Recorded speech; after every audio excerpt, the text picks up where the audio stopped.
선한 능력에 든든히 쌓여서 큰 보호받고 위로받으며 이 시간 우리 함께 지내면서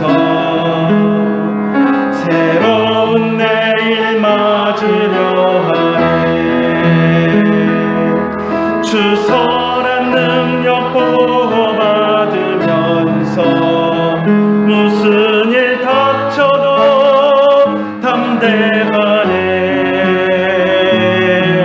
주께서 밤낮으로 함께하니 그 확신 속에 새 날 맞으리. 주 선한 능력으로 주 선한 능력 보호받으면서 무슨 일 닥쳐도 담대하네. 주께서 밤낮으로 함께하니 그 확신 속에 새 날 맞으리. 지존하신 주님 이름 앞에 모두 무릎 꿇고 다 경배해. 거룩하신 주님 보좌 앞에 엎드려 절하세.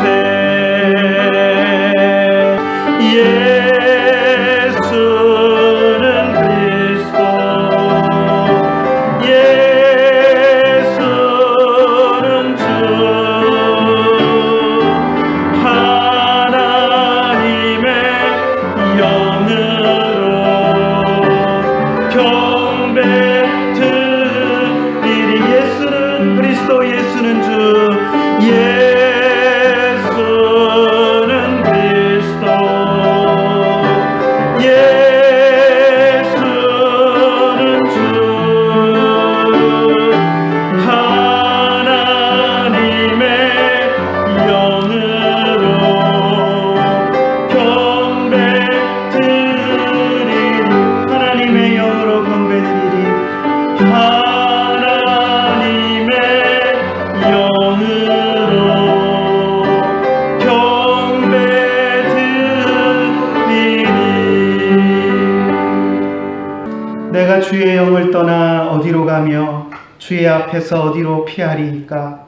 내가 하늘에 올라갈지라도 거기 계시며 스올에 내 자리를 펼지라도 거기 계시나이다.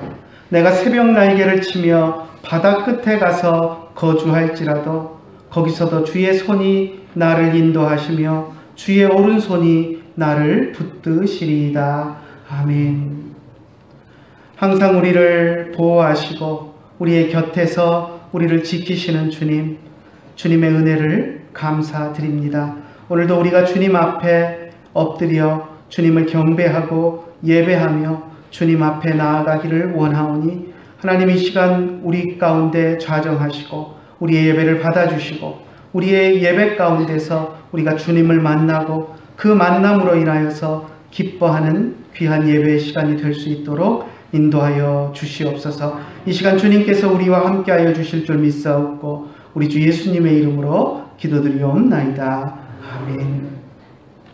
오늘 내 영혼 편히 즐겁고 풍랑이 얼어 안전한 복음 폭풍까지도 다스리시는 주의 영원한 파르지에 주의 영원하신 파 함께하사 항상 나를 붙드시니 어느 곳에 가든지 요동하지 않으면 주의 팔을 의지하리라.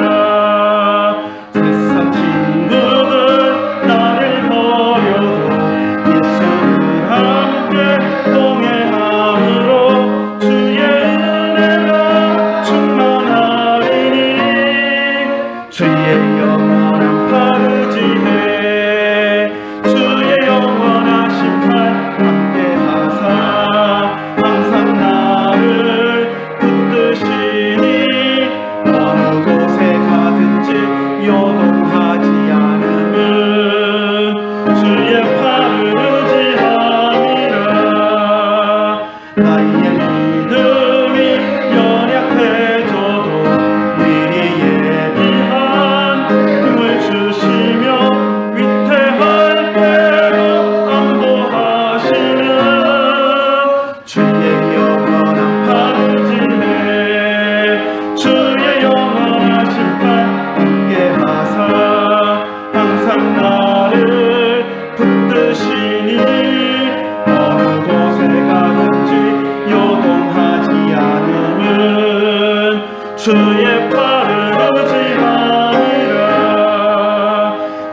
전능하사 천지를 만드신 하나님 아버지를 내가 믿사오며 그 외아들 우리 주 예수 그리스도를 믿사오니 이는 성령으로 잉태하사 동정녀 마리아에게 나시고 본디오 빌라도에게 고난을 받으사 십자가에 못 박혀 죽으시고 장사한 지 사흘 만에 죽은 자 가운데서 다시 살아나시며 하늘에 오르사 전능하신 하나님 우편에 앉아 계시다가 저리로서 산자와 죽은 자를 심판하러 오시리라.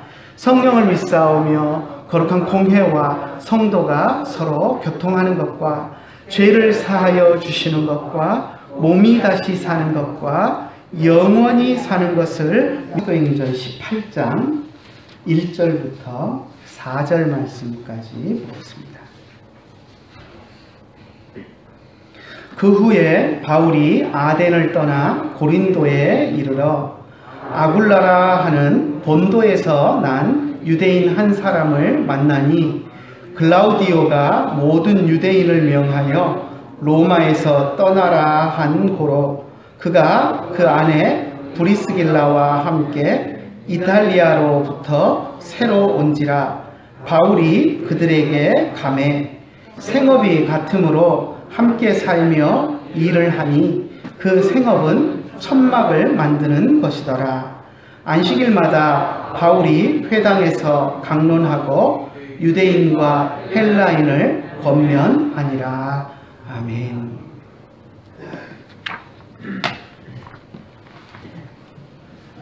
오늘이 무슨 날인지 아십니까? 10월의 마지막 날입니다. 그죠? 그리고 세상 사람들은 할로윈데이라고 해가지고 귀신 노림을 하고 축제를 벌이는 날입니다. 우리 기독교인들에게는 또 하나의 큰 의미가 있는 날인데요. 종교개혁일입니다. 중세 로마 교회가 복음을 버리고 잘못된 길로 빠졌을 때 마틴 루터를 시작으로 해서 종교개혁을 일으키고 교회가 바른 길로 바른 복음을 추구해야 한다라고 개혁자들이 외치기 시작했던 그 날을 기념하는 날입니다. 마틴 루터가 자신이 머물던 비튼베르크 성당이라고 하기도 하고 비튼베르크 대학이라고 하기도 하는데 비튼베르크 교회 안에서 대학을 당시 운영을 했기 때문에 똑같은 말인데요. 비튼베르크 대학 문에 게시판으로 사용되던 문에 로마 교회의 잘못된 점을 자기가 생각하는 잘못된 점을 95가지를 쭉 나열해 가지고 이건 잘못됐다. 나는 그렇게 생각하는데 다른 생각이 있으면 토론해보자 하고 제안을 하면서 종교개혁에 불씨를 붙였던 그 날이 바로 10월의 마지막 날 오늘 종교개혁일입니다. 오늘 우리가 사도행전 18장 1절에서 4절 말씀까지를 읽었는데요. 이 말씀을 가지고 외로움을 이기는 동역이라는 제목을 붙여보았습니다. 아리스토텔레스, 철학자 아리스토텔레스가 한 유명한 말 가운데 인간은 사회적 동물이다 라는 말이 있습니다. 그리스어로 하면 아리스토텔레스가 썼던 그리스어로 하면 호모 폴리티쿠스라는 말인데요. 이 폴리티쿠스라는 말이 오늘날 영어에서 폴리틱, 정치라는 그 말과 연관이 되어 있어서 어떤 사람들은 인간은 정치적 동물이다 이렇게 번역하는 사람도 있습니다. 하지만 원래 아리스토텔레스가 했던 정확한 그 의미를 뉘앙스를 새기려면 인간은 사회적 동물이다 라고 해야 맞습니다. 왜냐하면 정치라는 것이 인간이 사회적 동물이기 때문에 사회적인 관계 속에서 나오는 불화와 불협화음을 해결하기 위한 어떤 그런 방법으로서 등장한 것이 정치적인 기술이고 그런 것들을 이제 정치적이다 우리가 이렇게 표현하기를 시작한 것이지 아리스토텔레스가 이야기할 때 호모 폴리티쿠스라는 이 말이 오늘날 우리가 생각하는 저 높으신 양반들이 나라를 통치하고 하는 그런 정치를 이야기한 것은 아니기 때문입니다. 그래서 아리스토텔레스가 인간은 사회적 동물이다 라고 이렇게 이야기를 했는데요. 이 말의 의미는 아무리 잘난 사람이라도 독불장군처럼 혼자 살아갈 수는 없다라는 것을 이야기한 것입니다. 주변 사람들과 관계를 맺고 또 서로 도움을 주기도 하고 도움을 받기도 하며 그렇게 살아간다라는 말입니다. 세상에 많은 위인들이 있습니다. 우리는 역사 속에서 그 위인들이 누가 뭘 했다, 누가 뭐를 했다 하고 딱 그 사람만을 기억합니다. 하지만 그 사람의 삶을 들여다보면 혼자서 그 일을 할 수가 없습니다. 그 사람이 그런 업적을 남긴 그 배후에는 눈에 보이지 않게 그 옆에서 그를 도왔던 사람들이 있는 것을 보게 됩니다. 오늘이 종교개혁일이고 종교개혁 주일인데요. 마틴 루터의 삶을 보아도 그렇습니다. 오늘날 우리들이 종교개혁을 누가 했냐 그러면 모든 종교개혁이 다 루터의 업적인 것처럼 우리는 종교개혁 그러면 마틴 루터를 이야기합니다. 하지만 마틴 루터 뒤에는 마틴 루터의 그 종교개혁을 응원하고 호응하는 수많은 사람들이 있었습니다. 그리고 특별히 마틴 루터가 있던 그 비튼베르크 성의 성주였던 프레드리히라는 사람이 마틴 루터의 적극적인 후원자가 되어 주어서 그가 로마 교회와 싸울 때 그 뒷 배경이 되어서 든든한 후원자로서의 역할을 해 주었기 때문에 마틴 루터가 로마 교회와 논쟁하고 싸우고 하는 일들을 지치지 않고 해 나갈 수 있는 그런 원동력이 되었던 것을 우리는 기억해야 합니다. 또 천지창조를 그린 미켈란젤로라는 미술가를 우리는 또 잘 압니다. 최후의 만찬을 그린 레오나르도 다빈치라는 사람도 우리는 압니다. 그들은 분명히 뛰어난 재능을 가지고 있었습니다.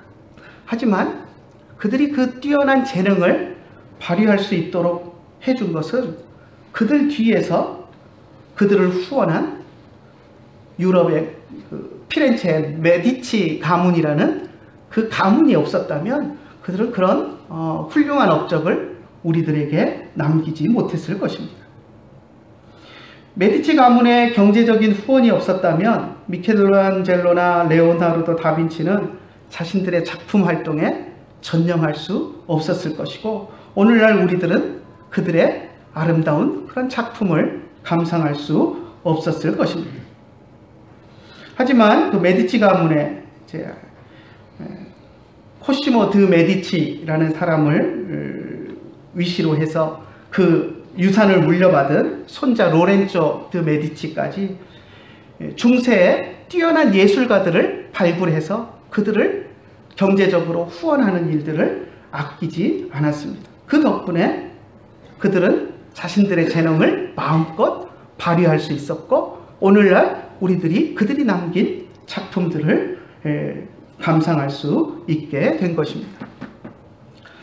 우리는 오늘날 사도 바울을 이야기할 때 훌륭한 하나님의 사람이다 라고 이야기합니다. 그리고 사도 바울의 놀라운 업적에 대해서 또 우리가 감탄하기도 합니다. 그는 사실 예수님의 12제자 가운데 한 사람도 아니었습니다. 그렇지 않습니까? 예수님이 부활하시고 승천하시면서 자기 12제자에게 이제 교회를 맡기시고 사도의 사명을 주셨습니다. 그런데 예수님의 제자도 아닌 사도 바울이 뒤늦게 예수님의 부르심을 받고 사도가 되어서는 예수님의 12제자들보다 오히려 더 많은 일들을 감당하고 또 그 업적들을 우리들에게 남긴 것을 우리가 보게 됩니다. 예루살렘, 안디옥, 갈라디아, 아시아, 마케도니아, 헬라, 로마, 또 스페인까지 세계 전역을 휘젓고 다니면서 복음을 전하고 교회를 세웠던 사람이 바로 사도 바울입니다. 그리고 오늘날 우리가 가지고 있는 신약 성경의 대부분을 쓴 사람이 바로 사도 바울입니다. 그래서 물론 오늘날까지 우리에게 전해지는 것이 전부는 아닙니다. 우리에게 알려지지 않았다고 해도 또 예수님의 12제자들이 사도로서 보이지 않는 곳에서 많은 일들을 했을 것은 우리가 부인할 수 없습니다. 하지만 사도가 우리 남겨놓은 업적을 볼 때 사실 우리의 입이 쩍 벌어지는 것은 사실입니다. 그런데 그런 사도 바울도 그 모든 일들을 홀로 하지 않았습니다. 독불장군처럼 혼자 능력이 출중해서 세상을 휘젓고 다니면서 그런 업적들을 쌓았던 것은 아닙니다. 바울을 돕는 사람들이 있었기 때문에 가능한 것이었습니다. 바울이 다메섹으로 가는 길에서 다메섹에 가서 예수 믿는 사람들을 핍박하고 박해하기 위해서 다메섹으로 갈 때 강렬한 빛을 보면서 그 빛 가운데서 예수님을 만났습니다. 예수님을 만났지만 그는 무엇을 해야 할지, 그 이후에 자신이 무엇을 해야 할지 전혀 알지 못했습니다. 그때 그를 찾아와서 안수하고 세례를 준 아나니아라는 사람이 있었습니다. 바울이 무엇을 해야 할지 알지 못할 때 찾아와서 그에게 세례하고 그가 무엇을 해야 할지를 이야기해 준 사람이었습니다. 또 예수님을 만난 바울이 막 열심을 가지고 예루살렘에 가서 전도도 하고 여러 가지 활동을 해보려고 했지만 그동안에 자기의 핍박자로서의 이미지가 너무 강해서 사람들에게 배척받으면서 무엇을 할 수 없어서 고향 다소에 가서 칩거하고 있을 때 그를 불러다가 함께 사역하자고 또 손을 내민 사람이 있었습니다. 누구죠? 바나바였습니다. 그리고 그 바나바와 함께 안디옥에서 바울이 사역할 수 있었고 또 바나바와 함께 하나님이 주신 사명을 가지고 또 선교여행을 출발할 수 있었습니다. 1차 선교여행 때 바나바와 함께 했었고요. 또 그 이후에 또 2차 선교여행 때는 신라라는 동역자가 있었고 젊은 디모데를 목사로 안수하고 또 그 디모데와 함께 사역을 했었습니다. 그뿐만 아니라 성경에 나오지 않지만 알게 모르게 바울 뒤에서 바울의 사역을 후원하고 돕는 사람들이 있었습니다. 그렇기 때문에 바울이 그와 같은 사역들을 감당할 수 있었고 오늘날 우리들이 눈으로 보는 놀라운 업적을 우리에게 남겨서 전해줄 수 있는 그러한 사역자가 되었던 것입니다. 사람들이 일을 하다가 가장 힘들고 지치는 순간이 언제인지 아십니까? 여러분의 삶을 한번 돌아봐 보십시오. 지금까지 여러분이 살아오면서 가장 힘들었던 때가 언제였는지를 한번 생각을 해 보십시오. 아무리 육체적으로 또 정신적으로 힘들어도 그 상황과 함께 싸우고 이겨나갈, 같이 싸우고 나갈, 같이 그 상황을 헤쳐나갈 가족이 있고 친구가 있고 동료들이 있으면 상황은 힘들어도 몸은 힘들고 마음은 지쳐도 또 위로받으면서 그 길을 갈 수 있습니다. 웃으면서 갈 수도 있습니다. 그런데 육체적으로 정신적으로 지쳐서 힘에 겨워 지쳐 있는데 그 속에 나 혼자만 덩그러니 남겨져 있다라는 마음이 들면 또 내 주변에 나를 도울 사람이 아무도 없다, 속마음을 터놓을 사람조차도 없다라는 생각을 하게 될 때, 그런 외로움이 밀려올 때 가장 힘들고 견디기 어려운 것을 보게 됩니다. 그래서 어떤 심리학자들은 현대인이 가진 가장 큰 병이 고독의 병이다 라고까지 이야기하기도 합니다. 사람이 사회적 동물이어서 다른 사람들과 어울려 살아야 하는데 어울리지 못하고 사회적으로 소외당하면 그것을 견디지 못한다는 것입니다. 그렇지 않습니까? 오늘날 우리 사회 속에서도 왕따 문제 이런 것들이 문제가 되는 이유가 어디 있습니까? 고독감, 외로움을 이기지 못하는 데 있습니다. 나 혼자 따돌림을 당하고 나 혼자 홀로 사람들의 외면을 받고 놀림을 받고 조롱을 받는다라는 그 고독감을 이기지 못하면 자기의 생명도 끊는 그런 상황들이 오는 것입니다. 아무리 상황이 어려워도 내 곁에 나를 위로하는 사람이 있고 나를 돕는 사람이 있고 나의 친구가 있고 가족이 있고 나의 손을 잡아줄 사람이 있다라는 것을 아는 사람들은 그런 극단적인 선택을 하지 않는다는 것입니다. 오늘 우리가 읽은 본문에서도 우리는 사도 바울의 외로운 마음을 느낄 수 있습니다. 사역을 해나가면서 사도 바울이 느꼈던 그 외로운 마음들을 우리가 엿볼 수 있습니다. 물론 성경에 사도 바울이 외로웠다, 외로움을 탔다 뭐 이런 이야기를 노골적으로 적고 있지는 않습니다. 근데 우리가 지금까지 봐왔던 사도 바울의 여정, 그리고 사도 바울이 지금 오늘 우리가 읽은 본문에 보면 고린도에 다다르는데요. 고린도에 다다른 그 여정을 보면 사도 바울이 정말 외로웠겠구나 하는 생각을 하게 됩니다. 바울이 데살로니가와 베레아에서 복음을 전하다가 유대인들의 소동으로 인해서 쫓기듯이 떠났어야 했습니다. 그렇죠? 마지막 베레아에서 떠날 때는 상황이 급박해서 실라와 디모데를 만나지도 못한 채 홀로 아테네로 내려가야 했었습니다. 그리고 아테네에서 실라와 디모데를 기다리는 동안 홀로 있으면서 아테네 시의 우상숭배와 온갖 철학자들이 잘못된 사상으로 우상숭배에 찌들어 있는 그 모습을 보면서 아테네 철학자들과 논쟁을 했었습니다. 홀로 힘겹게 철학적인 논리로 그들과 맞서서 싸워서 하나님만이 유일한 하나님이고 하나님이 보내신 예수님이 우리의 유일한 구원자다라는 것을 철학적인 논리로 그들과 반박하면서 싸웠습니다. 하지만 결과는 완전히 실패한 사역이었습니다. 철학적인 논리로는 그들을 누르고 이겨서 그들의 주장을 다 제압하고 내 논리가 맞다라는 것을 당당하게 내보였지만 완고한 아테네 사람들은 바울이 전한 복음 앞에 결코 무릎 꿇지 않았습니다. 복음 전도에 실패한 바울은 쓸쓸한 모습으로 홀로 아테네를 떠나야 했습니다.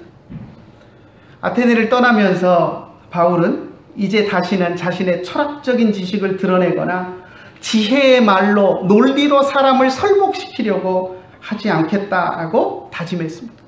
그리고 순수하게 예수 그리스도의 십자가의 복음만을 전하겠다라고 다짐하고 또 다짐하면서 아테네를 떠나서 홀로 터덜터덜 고린도까지 내려왔습니다. 아테네를 떠나서 고린도에 내려왔는데 아직도 실라와 디모데는 소식이 없습니다. 여러분, 바울의 그런 상황을 한번 생각해 보십시오. 고린도에 내려와서 사도 바울이 얼마나 외로움에 지쳐 있었을까 하는 그 느낌을 우리는 느낄 수 있습니다.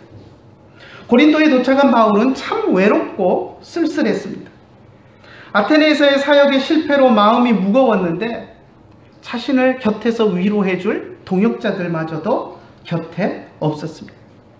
더욱이 고린도에 내려와 보니까 고린도는 향락과 쾌락에 쩌들어 있는 죄악된 도시였습니다. 번성한 무역 도시로서 많은 인구와 풍부한 물자를 자랑하는 번화한 도시, 부유한 도시였지만 동시에 향락과 쾌락에 빠져 있는 그런 도시였습니다. 이런 고린도의 모습을 보면서 바울의 마음은 더 무거웠습니다. 이렇게 이야기하면 믿음 좋다는 분들 가운데 이렇게 이야기하는 분들이 있습니다. 뭐라고 이야기하냐면, 아니 예수 믿는 사람이, 그것도 사도라는 사람이 주님이 곁에 계시는데 주님 한 분만으로 만족하면 되지, 주님이 곁에 계시는데 외로움을 탄다는 게 말이 돼? 이렇게 이야기하시는 분들이 덜어 있습니다. 물론 우리는 주님 한 분만으로 만족해야 하고, 아무것도 없어도, 아무도 내 곁에 없어도 주님만 의지해서 이겨낼 수 있는 믿음을 갖도록 노력해야 합니다. 물론 그럴 수 있으면 더 좋겠죠. 그런데 연약한 우리는 의지할 수 있는 사람이 옆에 없을 때, 아무리 주님을 의지한다고, 우리가 믿음으로 주님을 의지한다고 해도 옆에 아무도 의지할 사람이 없을 때 우리는 외로움을 느낄 수밖에 없습니다. 그리고 더 힘들고 지치는 나의 모습을 발견하게 됩니다. 더욱이 타락한 도시의 한복판에서 홀로 남겨진 믿는 사람이 느끼는 외로움은 더 클 수밖에 없습니다. 당시 고린도라는 도시가 얼마나 타락한 도시였는가 하는 것은, 당시 헬라의 문학가들이 가장 더럽고 추잡한 것을 표현할 때 고린도 사람들이 하는 짓거리를 하고 있다라고 이런 문학적인 표현들을 썼다는 것을 볼 때, 우리가 고린도라는 도시가 얼마나 죄에 오염됐고 사람들의 손가락질을 받는 그런 오염된 도시였는가 하는 것을 알 수 있습니다. 지금도 그 영향이 영어권에서는 남아 있습니다. 영어 단어를 찾아보면 고린디안이라는 단어를 찾아보면, 물론 저 아래 4번, 5번 저 밑에 있는 단어의 뜻이기는 하지만 방탕한, 오염된, 타락한 이런 뜻을 가진 단어들이 있는 것들을 보게 됩니다. 이것이 바로 고린도라는 이 도시의 도덕적인 타락에서 유래한 그런 의미입니다. 바울이 아테네에서 실패하고 어깨가 축 처져서 고린도에 내려왔을 때 도덕적으로 심각하게 타락해 있는 고린도 도시의 모습을 보면서 그 안에 홀로 덩그러니 남겨져 있는, 주님을 섬기고 하나님의 백성으로서 거룩하게 살아가려고 하는 사람은 자기 혼자밖에 남겨지지 않았다라는 그 생각에 마음이 무거워지고 무너지고 외로움이 밀려왔던 것은 우리가 너무나도 잘 알 수 있습니다. 그때 바울이 가졌던 심정을 바울이 고린도전서에서 표현하고 있는데요. 한번 볼까요? 고린도전서 2장 3절 말씀 한번 같이 읽어보겠습니다. 내가 너희 가운데 거할 때에 약하고 두려워하고 심히 떨었노라. 고린도, 나중에 이제 고린도에 전도하고 고린도 교회가 생긴 후에 나중에 바울이 이제 다른 곳에 가서 고린도 교회에 편지를 보내면서 자기가 옛날에 고린도에 처음 갔을 때를 회상하면서 한 말입니다. 내가 너희 가운데 처음 가서 거했을 때 내가 고린도 도시의 그 죄악된 모습을 보면서, 또 다른 사역자들도 없이 홀로 그 안에 가서 있으면서 내가 심히 약해지고 두려움에 빠져 있었고, 그래서 심히 내가 떨고 있었다라고 자기 스스로가 그렇게 표현하는 것입니다. 이렇게 바울이 지치고 외로울 때 하나님께서는 바울에게 좋은 동역자들을 보내주셨습니다. 그 동역자들이 누구냐면 바로 아굴라와 브리스길라 부부였습니다. 오늘 우리가 읽은 본문 2절과 3절을 한번 같이 읽어볼까요? 아굴라라 하는 본도에서 난 유대인 한 사람을 만나니 글라우디오가 모든 유대인을 명하여 로마에서 떠나라 한 고로 그가 그 안에 브리스길라와 함께 이탈리아로부터 새로 온지라. 바울이 그들에게 감해 생업이 같으므로 함께 살며 일을 하니 그 생업은 천막을 만드는 것이더라. 아굴라와 브리스길라 이 두 사람은 고린도에서 바울의 동역자가 되었습니다. 그리고 한평생 바울의 사역을 신실하게 돕는 후원자가 되었습니다. 사실 바울을 만날 무렵 브리스길라와 아굴라도 좋은 형편에 있지 않았습니다. 금방 우리가 2절에서 보았는데요. 아굴라 루터의 원래 고향은 본도입니다. 본도가 어디냐면 오늘날 터키인데요. 지금 사도 바울이 첫 번째 전도 여행을 했던 갈라디아 지방의 조금 북쪽에, 그 이제 소아시아, 지금 터키 지역이 그 안에 보면 뭐 갈라디아, 길리기아, 뭐 아시아, 무시아 이런 지역들이 나눠져 있는데 그 제일 북쪽에 있는 로마의 행정구역 중에 하나가 본도라는 곳이 있습니다. 거기서 태어난 사람입니다. 그런데 당시 로마 제국 지배하에서 원대한 꿈을 안고 로마 제국의 수도인 로마에 가서 살면서 로마에서 장사를 하고 사업을 하던 그런 사람이었습니다. 그런데 자기 의지와는 다르게 자기가 삶의 터전을 가꾸고 기업을 일구었던 로마 시에서 로마 황제의 명령으로 추방을 당해서 쫓기듯이 고린도로 온 상태였습니다. 이전에 보면 글라우디오가 모든 유대인을 명하여 로마에서 떠나라 한 고로 그가 아내 브리스길라와 함께 이탈리아로부터, 로마를 이야기하죠. 로마, 이탈리아 반도에 있는 로마로부터, 로마 시로부터 고린도로 새로 왔다라고 이야기합니다. 글라우디오, 로마 황제 글라우디오가 유대인들을 로마 시에서 살지 못하도록 추방령을 내렸던 사건을 기록하고 있습니다. 당시에 로마 시 안에 복음이 전해지면서 유대인들 가운데 예수님을 메시아로 영접하고 그리고 예수님을 메시아로 전하는 유대인들이 있었습니다. 자, 그들이 예수님을 메시아로 전할 때 예수님을 받아들이지 않은 유대인들은 또 그들을 핍박했습니다. 사도 바울이 전도 여행을 하러 다니면서 복음을 전할 때 유대인들이 극렬하게 사도 바울을 죽이려고 사람들을 선동하고 폭력을 행사했던 것처럼 로마 시 안에서 복음을 전하는 유대 그리스도인들에 대해서 예수님을 믿지 않는 유대인들이 폭력을 행사하고 소요 사태를 일으키고 그들을 없애기 위해서 그런 소요 사태들을 일으키는 일들이 많이 있었습니다.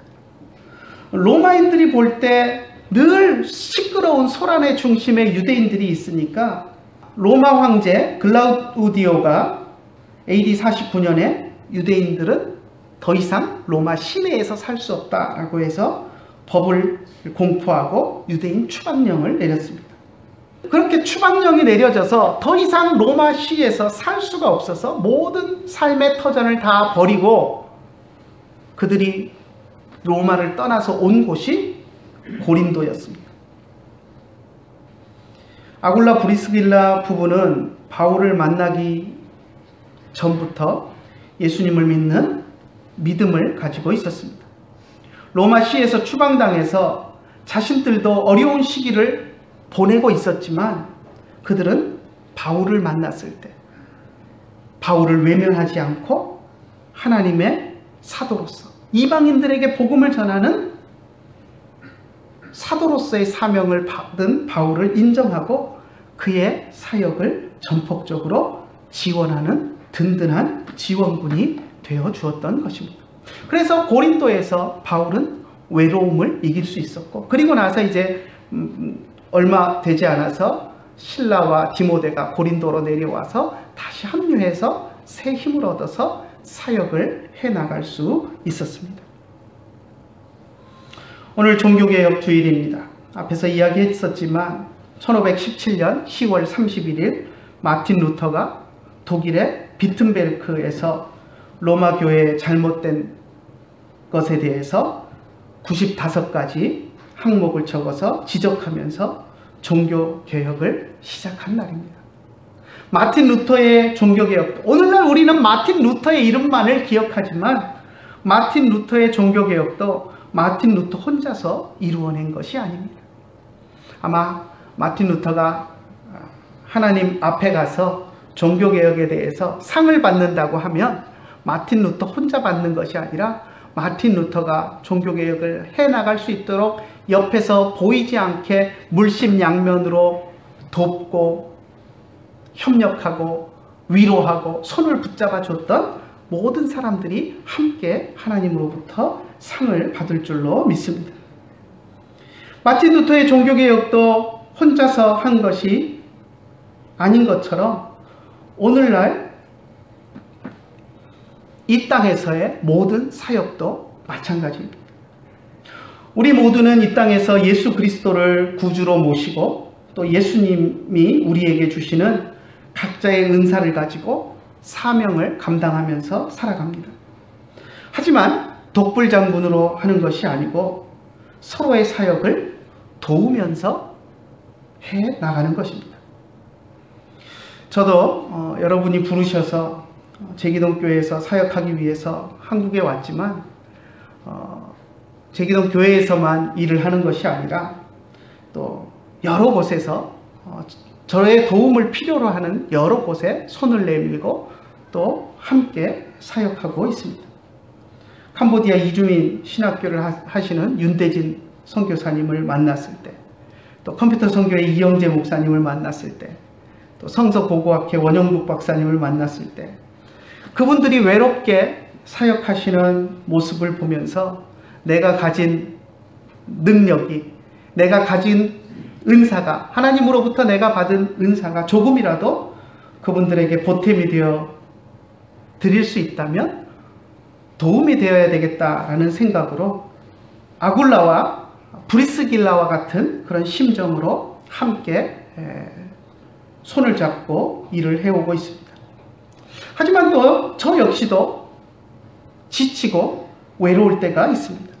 지치고 외로울 때 또 누군가 옆에서 손을 잡아주고 격려해주고 위로해주면 그것이 또 힘이 됩니다. 누군가 제 곁에서 힘이 되어줄 사람을 또 필요로 하는 것이 저의 연약한 모습입니다. 우리 그리스도인들은 이렇게 서로에게 힘이 되어주기도 하고 또 힘이 되는 도움을 받기도 하고 서로 격려하며 사역해 나가야 합니다. 여러분들도 외로운 누군가에게 소중한 동역자가 되어주시는 여러분들이 되시기를 간절히 축원합니다. 그러면 또 여러분들이 외로울 때 하나님께서 여러분 곁에도 위로와 격려가 될 사람들을 보내주실 줄로 믿습니다. 그래서 우리는 이 땅 위에서 혼자가 아니라, 물론 주님이 내 곁에 계시지만 주님과 함께 남겨진 혼자가 아니라 다른 믿는 사람들과 함께 내가 도움의 손길을 내보내기도 하고, 내가 외롭고 힘들 때는 또 위로와 도움의 손길을 받기도 하면서 함께 우리가 손을 잡고 주님 오시는 그날까지 함께 사역하고 동역해야 할 줄로 믿습니다. 그래서 오늘 우리가 읽은 본문을 보면서 바울 같은 위대한 사도도 외롭고 지치고 힘들 때 그 곁에 아굴라와 브리스길라와 같은 동역자가 있어서 또 위로받고 힘을 낼 수 있었던 것을 기억하고, 또 500년 전 종교개혁의 큰 위협을 시작했던 마틴 루터도 혼자가 아니라 주변에 프리드리히 같은 그런 자신을 돕는 수많은 동역자들이 있었기에 그러한 하나님이 맡겨주신 사명을 감당할 수 있었다라는 것을 기억하면서 우리들도 우리 주변에 우리의 도움의 손길을 필요로 하는 사람들에게 또 찾아가서 도움의 손길을 내밀 수 있는 저와 여러분들이 되시기를 간절히 축원합니다. 기도하겠습니다. 하나님 아버지, 은혜를 감사합니다. 저희들을 사랑하여 주시고 오늘 종교개혁일, 또 주님이 우리에게 주신 거룩한 주일을 또 기념하여 주님 앞에 예배하며 나아갈 수 있도록 인도하여 주심을 감사합니다. 오늘 본문을 통해서 정말 우리에게 오늘날 많은 업적을 남기고 또 우리에게 선한 영향력을 끼친 사도 바울조차도 사역 가운데 외롭고 힘들고 지칠 때가 있었던 것을 우리가 보았습니다. 그리고 그 외로운 그 사역의 길에서 아굴라와 브리스길라와 같은 작은 도움의 손길이 정말 그의 사역에서 큰 위로가 되고 또 도움이 되었던 것을 우리가 보았습니다. 우리의 삶 속에서도 우리들도 아굴라와 브리스길라와 같은 도움의 손길을 내미는 사람들이 될 수 있도록 주님 인도하여 주시고, 또 하나님, 우리가 외롭고 우리가 지쳐 있을 때 아굴라와 브리스길라와 같은 사람들을 우리 곁에 보내주셔서 우리가 지치지 않고 주님이 맡겨주신 사명을 잘 감당해 나갈 수 있도록 인도하여 주시옵소서. 오늘도 주님께서 귀한 말씀을 우리에게 주심을 감사드리며 우리 주 예수님의 이름으로 기도드리옵나이다. 아멘. 누가 지금 나그네 되어도 화려한 천국에 멀자 나가리니, 이 세상 있을 때 주 예수 위하여 끝까지 힘써 일하세. 주 내게 부탁하시니 천사도 분노하겠네. 화목해 하신 구주의 말씀을 온 세상 널리 전하세. 말씀이 온 세상 만민들 흉악한 죄에서 떠나라 하시니, 말씀 듣고서 새 생명 얻으라. 이 기쁜 소식 전하세. 주 내게 부탁하시니 천사도 분노하겠네. 화목해 하신 구주의 말씀을 온 세상 널리 전하세. 영생의 복락과 천국의 갈 길을 만 백성 알도록 나가서 전하세. 주 예수 말씀에 이 복음 전하라. 우리에게 부탁하셨네. 주 내게 부탁하시니 천사도 분노하겠네. 화목해 하신 주의 말씀을 온 세상 널리 전하세. 평안 나눔하겠습니다. 베아타 샬롬, 우베이트카 샬롬, 베콜 아쉘 베카 샬롬.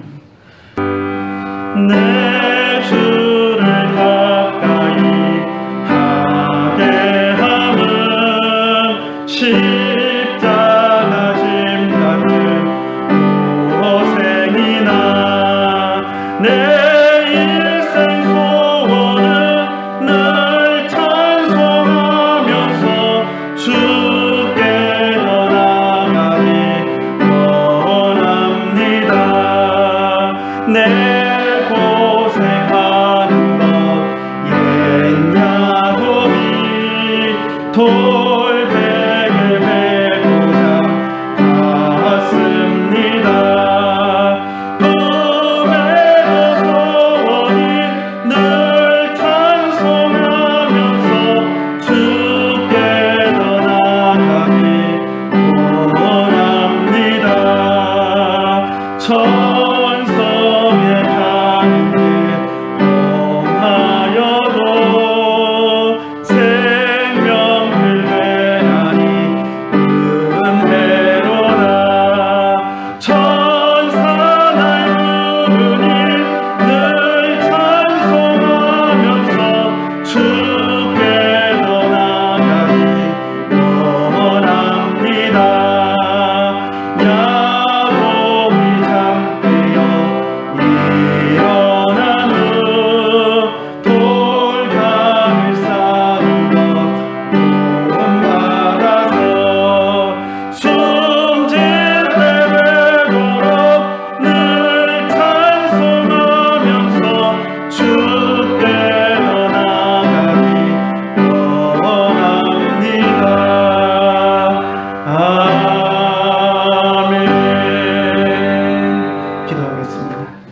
이제는 우리 주 예수 그리스도의 크신 은혜와 하나님 아버지의 극진하신 사랑과 성령님의 감화하시고 감동하시고 우리 가운데 교통하심이 이제 주님 앞에 나와서 외롭고 힘들 때 주님을 의지하며 또 외로운 사람들에게 손 내밀며 살아가기를 원하는 주의 사랑하는 자녀들 머리 위에 이제로부터 영원토록 함께 계실지어다. 아멘.